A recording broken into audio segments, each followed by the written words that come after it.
खत्म, bye bye, tata, goodbye. Hello guys, welcome back to my channel Pranati official. কেমন আছো তোমরা সবাই? আশা করছি ভালো আছো, আর আমিও কিন্তু ভালো আছি। তো গাইজ, আজকে কিন্তু খুবই একটা স্পেশাল দিন। তো কী দিন সেটা তোমরা এই ভিডিওটাতেই বুঝতে পারবে।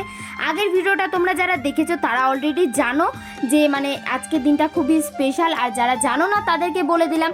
তো এখন কিন্তু আমি যাব ব্যাংকে। তো চলো, তো এখন বাইরে বেরিয়ে দেখি ও বাবা, মামা বাড়ির সবাই কিন্তু অলরেডি চলে এসেছে। তো ওদেরকে বললাম যে তোমরা থাকো আর আমি ব্যাংক থেকে ঘুরে আসি। আর আমি কিন্তু এখন ব্যাংক থেকে চলে এসেছি। তো এসে দেখলাম যে সবাই মিলে বসে গল্প করছে, আর এদিকে কিন্তু মামিরা সবাই রান্না করতে ব্যস্ত। এখানে ছিল আমার ছোট মামি, আর ওইদিকে দেখো আমার বড় মামি যা যা হেল্প করে দিচ্ছে, মানে কাজে এগিয়ে দিচ্ছে। আর বাবাও কিন্তু এখানে রান্নায় খুবই ব্যস্ত। তারপরেই মা আমাকে বলছে যে আজকে তো তোর ফান্ড আছে, তুই তো গেলি না। তারপরে কিন্তু আমি এখন গাড়ি নিয়ে বেরিয়ে পড়েছি।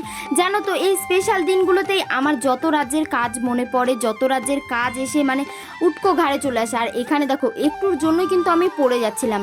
আসলে যাওয়ার মন না থাকলে যা হয়, আমার তো যেতেই ইচ্ছে করছিল না, কারণ আজকে বাড়িতে এত লোক। তো চলো এসে কথা হচ্ছে। বাড়িতে এসেই কিন্তু দেখলাম এই যে এত দেরি করে এখন আসার সময় হয়েছে সোনু আর পূজা।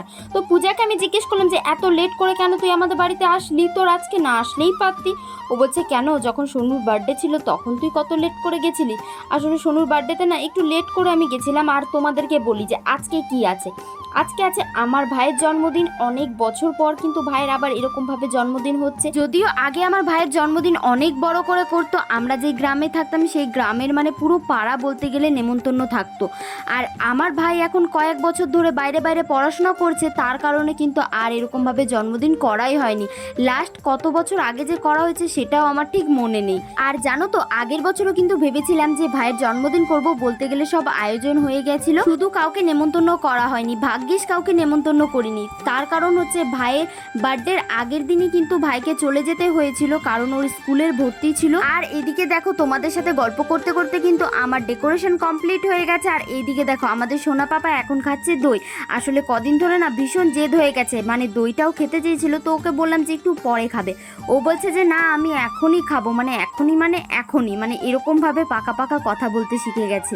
আর দেখো এখন কদিন ধরে না একাকাই চামচ ধরে খেতে শিখেছে। তো তাই মাকে বলছে যে তুমি ছেড়ে দাও, আমি একাকাই খাবো। আর দেখো একা খেতে গেলে মুখের চারিপাশে লেগে যাবে। আর এই যে সোনা পাপার কদিন ধরে কিন্তু ভীষণ ঠান্ডা লেগেছে, তাই ঠান্ডা জাতীয় জিনিস ওকে এখন দিচ্ছি না। আর দেখো ফ্রিজে দইটা রাখা ছিল, ও বলছে যে না আমি দই খাবো, তার কারণে কিন্তু আবার দইটা দিতে বাধ্যই হলো। আর দেখো এখন দাদাকে বললাম যে তাড়াতাড়ি গাড়িটা নিয়ে আয়, কারণ অলরেডি অনেক লোক বাড়িতে চলে এসেছে, আর আমরা কিন্তু এখনো কেকই আনিনি।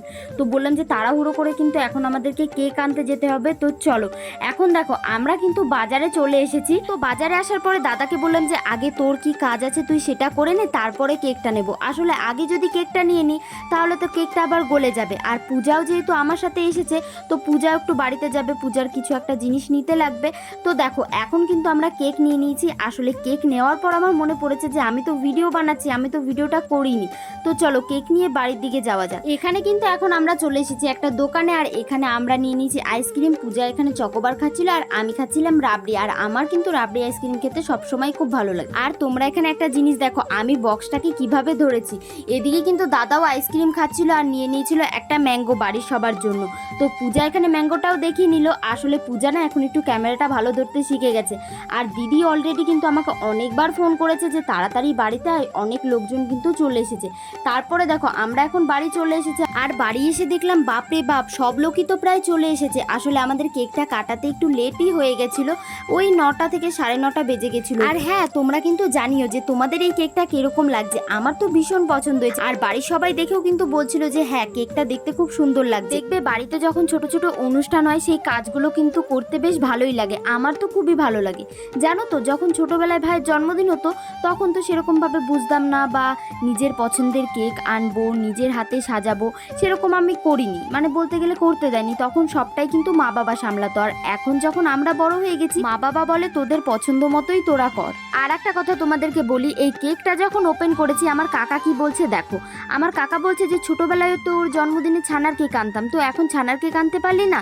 তখন আমি কাকাকে বলছি হ্যাঁ তুমি কি ভাবছো ভাই কি এখনো ছোট আছে নাকি। তো দেখো এখন কিন্তু আমাদের বাড়িটা পুরো জমজমাট, কারণ আমাদের বাড়িতে এখন প্রচুর লোক। আর জানো তো আমাদের বড় অতিথির থেকে ছোট অতিথি বেশি ছিল। তোমরা যদি একটু ভালো করে নোটিস করো তাহলেই বুঝতে পারবে। যাই হোক, সেসব কথা বাদ দিই। এখন কিন্তু এখানে হচ্ছিল ফটো তোলা, আর এখন যারা ফটো তুলছে সেটা ছিল মা, দুই মামি, অশ্মি, ভাই, আর ছিল আমাদের ছোট্ট পাপা।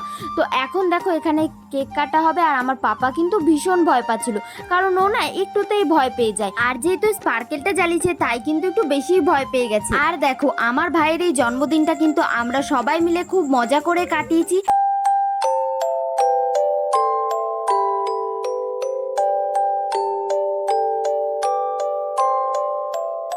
কেক কাটার পর কিন্তু এখানে ভাই এখন সবাইকে কেক খাইয়ে দিচ্ছিল, তারপরে কিন্তু সবাইকে খেতে বসিয়ে দিয়েছিলাম, কারণ অনেকটা রাত হয়ে গেছিল। তো তোমরা এখানে একটা ভয়েস শোনো, তারপরে তোমাদেরকে বলছি পুরোটা। এই যে এই যে এই যে এই যে যে কি বলে ব্লগার, এই যে ব্লগার, এই যে এই যে এই যে এই যে এই ব্লগারটা, এই যে এরকম এই একটা ভিডিও খুব ভাইরাল হয়ে গেছে। এখনো ও ফ্যান ফলোয়ার আমাদেরকে পাত্তা দিচ্ছে না।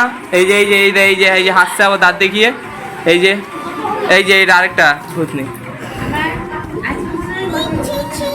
এই যে আরেকটা দেখ খেতে বসেছে, দেখ সবগুলো একসাথে খাচ্ছে, হাড়গুলো নিয়ে চিবাচ্ছে, দেখ এইটা ব্লগ। এবার তোমাদেরকে বলি, আমি যখন ভিডিও বানাচ্ছিলাম তখন কিন্তু আমার হাত থেকে ফোনটা নিয়ে ওই ভিডিওটা বানানো হয়েছিল। যাই হোক, এরকম তো হতেই থাকে। তো দেখো এখন কিন্তু রাত প্রায় ওই 1টা মতো বাজে। তো আজকে কিন্তু অনেকটা খাটাখাটনি হয়ে গেছে, আর বাড়ির সবাই বলতে গেলে ঘুমিয়ে পড়েছে। না না, সবাই ঘুমায়নি, মা বাবা জেগেই রয়েছে, কারণ ওইদিকে সব ঠিকঠাক করছে, আর আমিও চলে এসেছি ঘুমানোর জন্য। তো চলো আজকের ভিডিওটা এই পর্যন্তই। ভিডিওটা যদি ভালো লাগে like, comment, share and subscribe করে দিও। চলো বাই, দেখা হচ্ছে নেক্সট ব্লগে। Good night.